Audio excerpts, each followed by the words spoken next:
मेरे घर आके सत्यवादी हरीश चंद्र बन रहा है। जब तेरे यहाँ गए थे तब क्यों नहीं निकला था सच? तो ये सच का कीड़ा ना अपने अंदर ही रख, चाहे कुछ भी हो जाए उनको तेरी एज नहीं बताऊंगी। সিকুয়েলটি প্রথম পার্টের কাহিনী থেকে শুরু করে। আশিস, অজয় দেবগন এবং আয়েশা, রাকুল প্রীতি সিং তাদের সম্পর্ক এগোতে চায়, কিন্তু আয়েশার পরিবার, বিশেষ করে বাবা রাজ্জি আর মাধ্যবন, তাদের সম্পর্ক মেনে নিতে ঝুঁকে না। পারিবারিক নাটক, ভ্রান্ত বোঝাপড়া এবং বয়সের গ্যাপ এখানে বড় চ্যালেঞ্জ হয়ে দাঁড়ায়। মূলত ভালোবাসা, পরিবার, গ্রহণযোগ্যতা থিমে গড়ানো হয়েছে। অভিনয় আর মাধ্যবন, অনেকেই বলেন যে তিনি পুরো সিনেমার স্টিলার।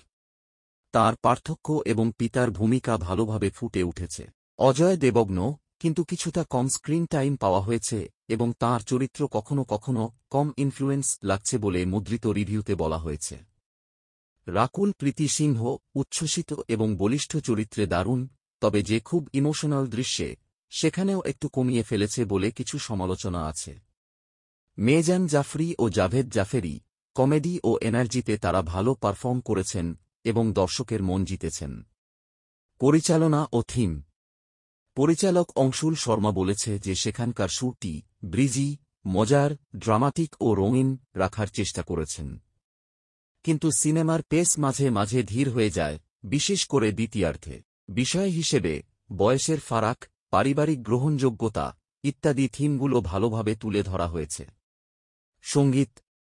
গানের মধ্যে তিন শাকক এবং ঝং সারাবি বেশ প্রাণবন্ত এবং পার্টি মুড তৈরি করে, তবে কিছু গানের কোরিওগ্রাফি বা মিউজিক ভিডিও অংশকে আলসা হিসেবে দেখেছে রিভিউয়াররা। পজিটিভ দিক। পারিবারিক কমেডি হিসেবে অসুবিধার সঙ্গে হাস্যরস ভালোভাবে মিশেছে। চরিত্র পারস্পরিক সম্পর্ক এবং তাদের মনোভঙ্গি বেশ বাস্তব অনুভব করায়। অনেক দৃষ্টিকোণ থেকে এটি একটি একবার দেখা যায় এমন মজার ফিল্ম হিসেবে কাজ করে। নেগেটিভ দিক। দ্বিতীয়ার্ধে গতি কম এবং কিছু জায়গায় কাহিনী ক্লান্তিকর লাগতে পারে। কিছু রোমান্টিক দৃশ্য বা এনার্জি প্রথম পার্টের মতো চমক বানাতে পারে না। স্ক্রিন টাইম বা গুরুত্ব প্রার্থনায় অজয় দেবগন এর চরিত্রে কিছু খানিক অধরা অনুভূত হয়েছে কিছু রিভিউয়ারে। সার্বিক বিচার। দে দে টায়ার দে দুই একটি হালকা ফুলকা রোমকম যা পরিবারের হাসিকান্নার মিশ্রণ দেবে। এটি হয়তো দারুণ নতুন কিছু নয়, তবে যারা প্রেম কমেডি এবং পারিবারিক ড্রামা পছন্দ করেন তাদের বেশিরভাগ ক্ষেত্রে মনোজ্ঞ লেগে যাবে।